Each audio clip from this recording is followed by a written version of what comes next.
वैसे भी छोटी बहू तेज तर्रार है, उससे तेरी नहीं पटेगी। छोटे बेटा और बहू कई दिनों से मुझे मुंबई आने के लिए कह रहे थे, लेकिन इनके जाने के बाद मेरी सहेलियों ने मुझे बताया था कि गांव का घर तेरा अपना है, इसे छोड़कर मत जाना। वैसे भी छोटी बहू तेज तर्रार है, उससे तेरी नहीं पटेगी, इसलिए उनके पास जाने की मेरी हिम्मत नहीं हो रही थी। ऐसा नहीं था कि यहाँ गांव में बड़े बेटा और बहू मुझे बहुत प्यार से रखते थे। वास्तव में बड़ी बहू तो कभी सीधे मुंह बात भी नहीं करती थी।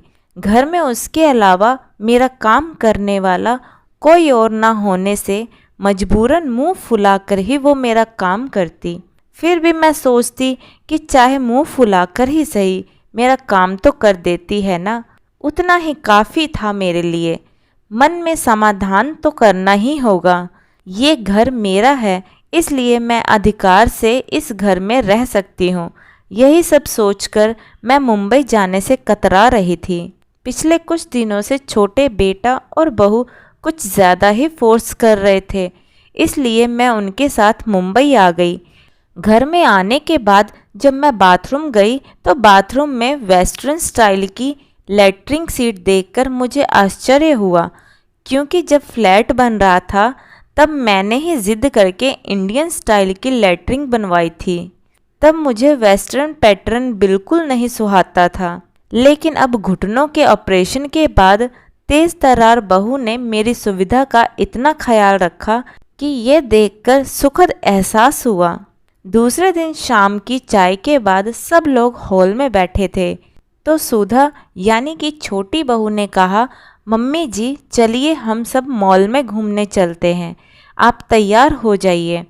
मैं क्या करूँगी मॉल में जाकर, जो हम सब करेंगे वो आप भी करना। नहीं बेटा, मैं घर में ही ठीक हूँ, तुम सब लोग जाओ। आखिर हमारे साथ मॉल में क्यों नहीं आना चाहती?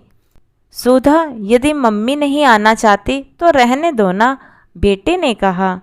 आप रहने दीजिए जी, आपको किसने कहा हम दोनों के बीच में बोलने को? बेटा मुंह बनाकर चला गया। सुधा ने फिर से कहा, प्लीज़ मम्मी जी चलिए ना। देख बेटा, 75 की उम्र में मैं जल्दी जल्दी नहीं चल पाऊंगी। तुम में से किसी को मेरा हाथ पकड़ना पड़ेगा। मेरी वजह से तुम लोगों को भी धीरे धीरे चलना पड़ेगा। ऐसे में बिना वजह तुम सबका मज़ा भी किरकिरा हो जाएगा। और मॉल में वो क्या बोलते हैं, एक्सीलेटर आदि पर चलना भी मुझे नहीं आता। मम्मी जी, जब आपके बच्चे छोटे थे, छोटे छोटे पैरों से तेज नहीं चल सकते थे, तब आप भी उनके साथ धीरे धीरे चलती थी ना। बच्चे तेज नहीं चल सकते, इसलिए क्या आप उन्हें घर पर ही छोड़कर अकेले घूमने चली जाती थी? नहीं ना, अब हम बच्चों की बारी है, आपके साथ हम भी धीरे धीरे चलेंगे। आखिरकार घर में बैठे बैठे आप भी तो बोर हो जाती होंगी। रहा सवाल एक्सीलेटर का, तो मैं हूँ ना, आप बस तैयार हो जाइए, मुझे अभी बहुत काम करने हैं, अब ज़्यादा खुशामद करने मत लगाइए। इतना कहकर सुधा जल्दी जल्दी किचन में चली गई। बेटे ने कहा, सॉरी मम्मी, आप बुरा मत मानिए। क्या करूं, सुधा स्वभाव में थोड़ी तेज ही है, आजकल तो उसकी जुबान कुछ ज़्यादा ही कड़वी हो गई है। बहू की प्यार भरी डांट से मेरी आंखें भीग गई। मैंने कहा, बेटा, मीठा बोलने वाले तो बहुत देखे हैं, लेकिन सुधा के तेज स्वभाव में भी एक अपनापन है। मैं सालों से इसी अपनेपन के लिए तरस रही थी। जाकर तू भी तैयार हो जा, नहीं तो तुझे भी डांट खानी पड़ेगी। मॉल में जाने पर मैंने देखा कि ग्राउंड फ्लोर पर ज़्यादा कुछ तो है ही नहीं, ऊपर ही जाना पड़ेगा। बहू रानी जिद करके मुझे मॉल में तो ले आई, लेकिन अब मैं एक्सीलेटर से ऊपर कैसे जाऊंगी? सब मुझे देखकर हंसेंगे, ये सब सोच सोचकर मैं परेशान हो रही थी। इतने में सुधा बोली, मम्मी जी, हम यहाँ 5 मिनट एक्सीलेटर के पास खड़े रहते हैं, आप आते जाते लोगों को ध्यान से देखिए, वे कैसे पहली सीढ़ी पर पैर रखते हैं, कैसे बिंदास होकर एक्सीलेटर पर चलते हैं, जैसे कि घर की सीढ़ियों पर चढ़ रहे हो। सब अच्छे से देखिए ताकि आपकी घबराहट कम हो। मैं आने जाने वालों को अच्छे से देखने लगी। मुझे किसी के भी चेहरे पर थोड़ा सा भी डर नहीं दिखा। ये सब देखकर मेरा डर भी कुछ कम हुआ। सुधा ने कहा, मैं आपका हाथ पकड़ कर रखूंगी। आप बिल्कुल न घबराते हुए मेरा हाथ पकड़ कर रखिए। चलिए, क्या अब आप एक्सीलेटर पर चलने के लिए तैयार हैं?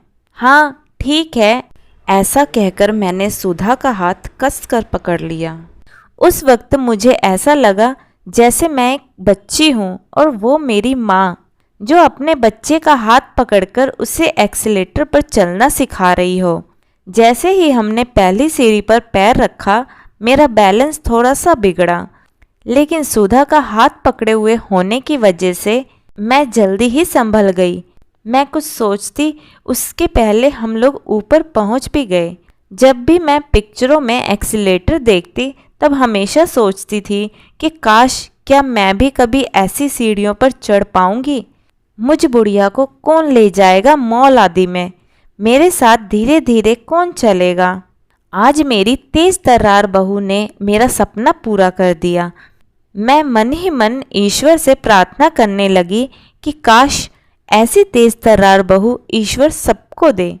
तो दोस्तों, आपको हमारी आज की यह कहानी कैसी लगी कमेंट करके ज़रूर बताइएगा। कहानी पसंद आई हो तो वीडियो को लाइक शेयर करें और चैनल हिंदी स्टोरीज डियर को सब्सक्राइब करना ना भूलें। वीडियो को पूरा देखने के लिए बहुत बहुत धन्यवाद दोस्तों। तब मिलते हैं अगली कहानी में। तब तक के लिए जय श्री कृष्णा।